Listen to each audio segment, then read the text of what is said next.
Programang ito ay rated SPG, striktong patnubay at gabay ng magulang ang kailangan. Hindi na nga mag-aaksaya pa ng oras si Olga. Wala na siyang pakialam kahit mabisto ang lahat ng kanyang mga sikreto, basta mapatay niya lang ang lahat ng mga taong konektado kay Tanggol. Pero ang hindi maunawaan ni Olga ay lahat ng kanyang mga plano laban kay Tanggol ay bumabalik sa kanya. Agad kasi siyang nakakarma. Katulad na lang noong inutusan niya si Greg na patayin si Tanggol, pero si Greg ang napatay.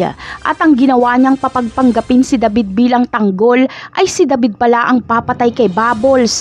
At ngayon naman ay ipapadukot ni Olga si Marites dahil siya daw mismo ang magliligpit kay Marites, ay palpak naman si Olga. Makakatakas kasi si Marites at malalaman pa nito na ang kinikilala niyang Beng ay siya palang nagpadukot sa kanya. Maririnig kasi ni Marites na minamanduhan ni Beng ang kanyang mga tauhan at si Beng daw mismo ang papatay sa kanya. Sa sobrang takot ni Marites ay nagtago siya at tumakbo ng tumakbo hanggang sa makarating siya sa gilid ng dagat at sumakay siya sa bangka.